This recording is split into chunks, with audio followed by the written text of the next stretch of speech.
Welcome to the 162nd DevStream. Perfectly rehearsed, guaranteed. Totally not going to be pure chaotic energy. Wait, what? Like, I was off last week. All right, off to a good start. We do have lots to talk about, and we're going to be going over, we're going to give you some dates for many things. The next update, and of course, a reminder, TennoCon's date was announced. So it's also a digital event this year. This area, other areas, you know, we're going to be doing some lives, some TennoCon fun. This year it is July 16th, 2022. It's a Saturday. I always forget. What do you mean? Every year.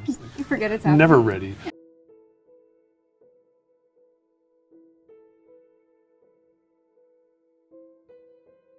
So the relays work this year. Yeah.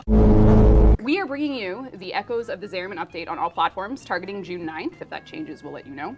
This is going to have new Incarnate weapons, one of which we'll show you today. It's also going to have new Arcanes, new Ephemeras. We'll show you all this today. We're going to have some Operator and Void Sling changes, some Eximus/Overguard changes. We're going to have Zariman mission changes to have new little wrinkles in the form of Loke surges, which I will show you today, and much, much, much more. Plus L, ratio. plus you fell off. So I want to talk about the new Cavallero offerings first. So we'll talk about those weapons. So one of them is a shotgun. We're going with a very sleek looking shotgun. This will be launching with Echoes of the Zariman. This is my boomstick! As well as a dagger. That's a knife. So there's two new ephemeras coming. They're earned through standing and you can craft them. The first one is going to be the Seraphire ephemera. This one has, like, you can see the metallic bits around the waist there, and it'll have void energy. I can't see fucking shit. And then we have Wrapped Wing ephemera, which effectively gives you a second pair of void hands behind you. Okay, thanks. Cool. Little Zariman Shuttle. That's awesome. So players saw that and said that would make a cool, you know, cool skin or a cool landing craft.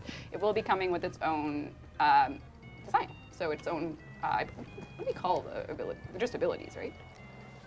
Yeah, it has its life own. support. Yeah. It basically reveals, like, you know how Golden Instinct finds one rare thing in the level? This reveals all the rare things in 100 meters. It's a treasure hunting ship. Yes. Do you want to talk about the Arcanes, and I can? Yeah. On energy depleted, plus 210% critical chance for 8 seconds. You can put that on your amps. On Void Sling, plus 72% ammo efficiency for 8 seconds. On kill, this is a Warframe one. On kill, 0.24% ability strength stacks up to 250. Reconstruct. Yes. Heal yourself and allies 10 health. Legendary heat status effect, plus 12%. Again, placeholder.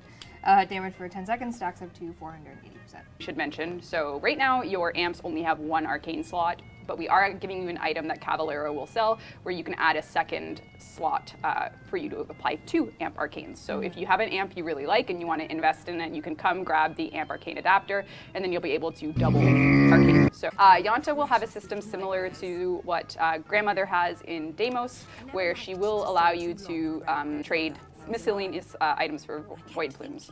Nice little quality of life. Turn those resources. There will now be 5 bounty tiers.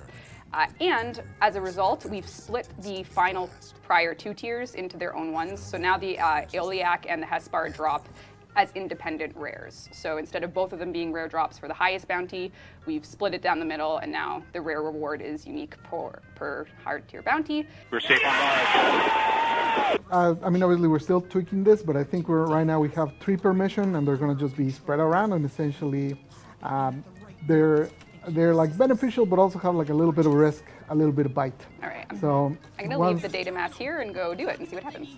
Okay, that's not exactly a mobile. Oh, okay. I thought you were gonna deposit it and be like, No. See ya. Dumped it on the ground. yeah. So basically, once you activate them, they give you a buff.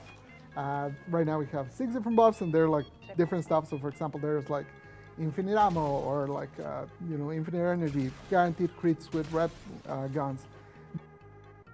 What the hell is that?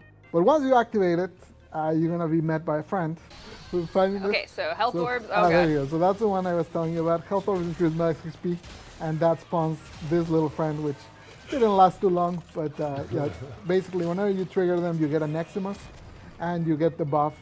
And they have a certain duration. I think right now we have them at, like, most of them are like 30 seconds, if I remember correctly. They have a 10-minute cooldown, so once you activate it, you can come back 10 minutes later and activate it.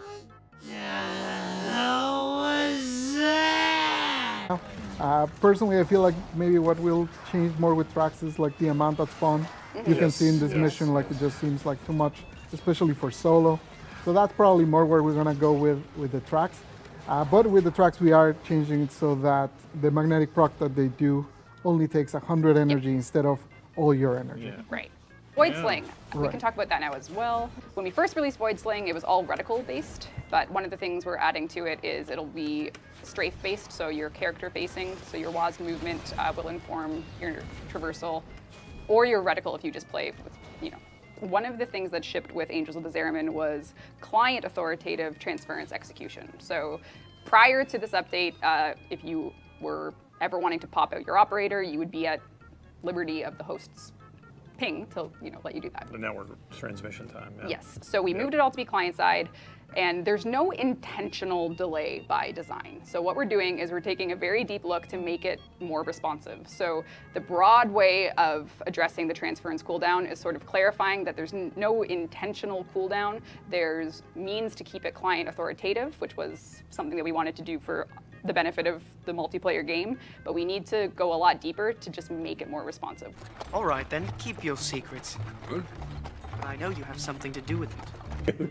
All right, so we are out on the plains of Eidolon. There is now a blink pad. Nothing new. You think they'll nothing see to it? see. You think they'll notice? You think they'll notice? All right, there are hand-placed blink pads now throughout open worlds. So you can travel to ones that are appropriate for your objective at a given time. Let's see. Let's go to Sieve. Isn't that like Twitch slang? Sieve Mauled. Let's go to the Sieve. Obviously, the Omni has informed a lot of the choices here for. Of God! For the love of God! Please! Damn! Yeah, basically the pool mechanic is getting a look over. It's similar to how we kind of approached the Eximus, particularly the Drain one, trying to make it so that you can actually kind of do something about it, and a mechanic that might feel frustrating is a little more interactive. You can do to your ass.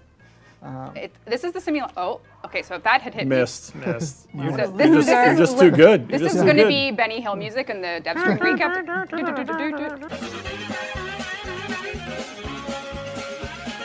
Is you'll start getting like pulled towards them, so you'll know that is happening, and then you can Here we either go. roll to knock. Oh, I get pulled, and I bullet jumped, and I ragdolled. I did it. That was worth it. Yeah. So you no longer get instant knockdown. You get pulled, and you can bullet jump to ragdoll them. So now you can know you, the Scorpions, after years and years of Scorpion abuse. Know you.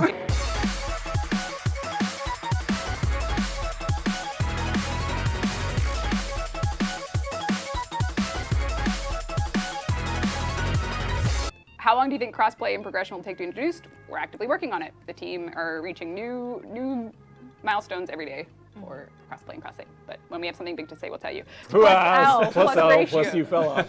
We got cool stuff in the TennoCon digital pack. It's going to be launching later. Where did I put the TennoCon emote? Here it is, TennoCon 2022. We got our, that's our. Oh! There is a bug that allows you to change your operator/drifter skin tone to any of the color palettes you have. So, for instance, you can kind of make like an Oricon-esque looking character. I don't know. I think most people would just make their character into Shrek, wouldn't they? Yes. Somebody So it's essentially kind of like that with Nox. Essentially what we're doing is removing the damage reduction from the glass, reducing that hidden damage reduction that they have, and then instead of that, putting overguard on them that goes away when you break the glass. It's an ongoing discussion and feedback loop forever. We are almost at 50 Warframes. I love some of my CC frames, like Nyx has been my girl, and we're just gonna keep playing, we're gonna keep tweaking, we're looking for these peaks and valleys.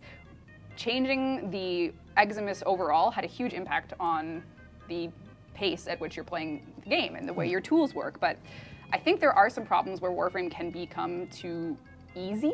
Like if you just are, and being a god, complex, all those things are good and it's great to feel powerful. We just need to keep tweaking and experimenting and trying new things. Far, I can't take it. Oh, Morbius! Great question. Yes, we will have Morbius frame. We're adding new operator dialogue. They're going to say it's Morbin time. It's Morbin time. Dean is drunk with power, it's true.